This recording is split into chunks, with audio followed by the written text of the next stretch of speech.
नमस्कार मित्रांनो, मी गोविंद हिबारे शाश्वतच्या ऑनलाईन प्लॅटफॉर्मवर आपल्या सर्वांचं स्वागत करत आहे. आज आपलं भेटण्याचं कारण म्हणजे SBI ची सर्कल बेस ऑफिसरची रिक्रुटमेंटची ॲड आलेली आहे. 2026 ची ही ॲड आहे. बरोबर आहे. बघूया या ॲड बद्दलची पूर्ण माहिती. आता बघा, की हायलाइट्स काय आहेत? सिंपलची गोष्ट आहे. याच्यामध्ये तुम्हाला सगळ्या काही स्ट्रक्चर कळून जाईल. आता बघा रे, लक्ष द्या.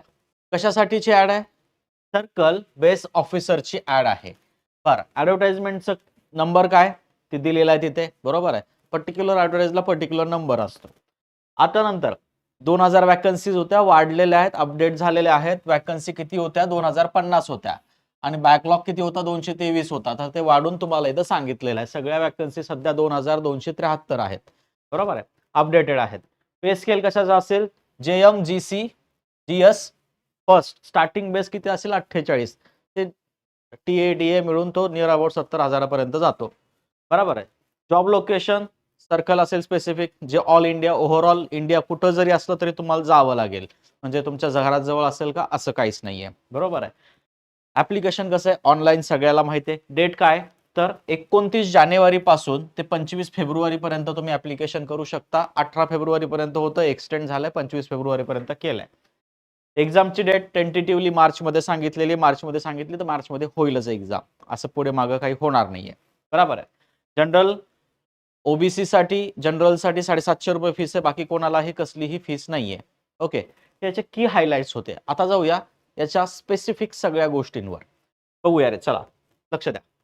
आता वॅकन्सी कुठे कुठे आहेत आणि काय काय तुम्हाला कुठे अप्लाय करायचं? तुम्ही महाराष्ट्र कॅन्डिडेट असाल तर तुम्ही दोन गोष्टीमध्ये महाराष्ट्राच्या महाराष्ट्र आणि मुंबई मेट्रो या दोन याच्यासाठी तुम्ही काय अप्लाय करू शकता त्या, कारण की नेटिव्ह लँग्वेज प्रोफिशियन्सी टेस्ट होणार आहे, बरोबर आहे. म्हणजे कुठल्याही राज्यात जायचं असेल तिथली तुम्हाला प्रोफिशियन्सी टेस्ट लँग्वेज आली पाहिजे. मग तुम्ही महाराष्ट्र आणि मुंबई मेट्रो यासाठी त्या तुम्ही जागा भरू शकता. मराठी मुलांसाठी त्या जागा आहेत. तर जागा किती आहेत? 204 महाराष्ट्रासाठी आहेत आणि 145 महाराष्ट्र गोवा सर्कलसाठी आहेत. महाराष्ट्र गोवा सर्कलसाठी त्यात कोकणी मराठी दोन्ही पण आहेत, बरोबर आहे. आणि कोकणी आणि मराठी तुम्हाला दोन्ही लँग्वेज आल्या पाहिजे, प्रोफिशियन्सी आली पाहिजे, किंवा तुमच्या 10वीच्या किंवा 12वीच्या मार्क मेमो मध्ये त्या लँग्वेजसाठी काय असलं पाहिजे?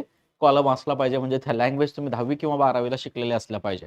ओके, ही याची प्रोफिशियन्सी टेस्ट होती. म्हणजे लँग्वेज बेस आहे. म्हणजे दुसऱ्या राज्याचे लोक सहसा काय करू शकणार नाहीत, मराठी असल्यामुळे इकडे येऊ शकणार नाहीत.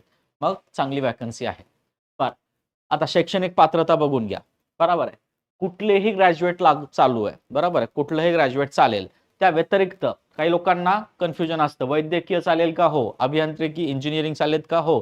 चार्टर्ड अकाउंटंट, CA किंवा कॉस्ट अकाउंटंट चालतील का? हो. यांचे पण डिग्रीज कंप्लीट त्यांच्या त्यांच्या सेक्टरमध्ये झालेले असतील. व्यावसायिक पात्रता असलेले उमेदवार अर्ज करण्यास पात्र आहेत, बरोबर आहे. म्हणजे सगळे लोक पात्र आहेत, सिलेबस. आता दुसरी गोष्ट, ही ओपन साठी म्हणजे अनएक्सपिरियन्स न्यू कमर्स साठी ऍड आहे का? ही बिलकुल नाहीये न्यू कमर्स साठी ऍड. ही कोणासाठी होती? एक्सपिरियन्स लोकांसाठी होती. आता काय अत्यंत महत्वाचा मुद्दा आहे, बरोबर आहे. कामाचा अनुभव कसा असला पाहिजे? बघा रे, काय म्हणतंय? किमान अनुभव काय? उमेदवाराकडे 31/12/2025 किंवा त्यापूर्वी आवश्यक शैक्षणिक पात्रता प्राप्त केल्यानंतर किमान 2 वर्षाचा अनुभव असणे आवश्यक आहे. आता अनुभव पण कुठं असला पाहिजे याचा पण क्रायटेरिया आहे. म्हणजे ही पोस्ट सर्वांसाठी ओपन आहे का? नाही, फक्त एक्सपिरियन्स वाल्यांसाठी ओपन आहे. ज्यांना एक्सपिरियन्स आहे, जे ऑलरेडी बँकिंग मध्ये काम करतायत, 2 वर्षापेक्षा जास्त त्यांना झालं, 2 वर्ष किंवा 2 वर्षापेक्षा जास्त झालंय, त्यांच्यासाठी ही जागा आहे. आता त्याच्यात पण काय, कुठला रोल? अनुभव अनुसूचित वाणिज्य बँकेत शेड्यूल कमर्शियल बँक मध्ये असावा, बरोबर आहे. किंवा कोणत्याही प्रादेशिक RRBs मध्ये, बरोबर, RRBs मध्येच असावा. आणि त्याच्यामध्ये पण आहे, त्याच्यामध्ये क्लरिकल वगैरे नको आहे त्यांना, ऑफिसर बेस पाहिजे.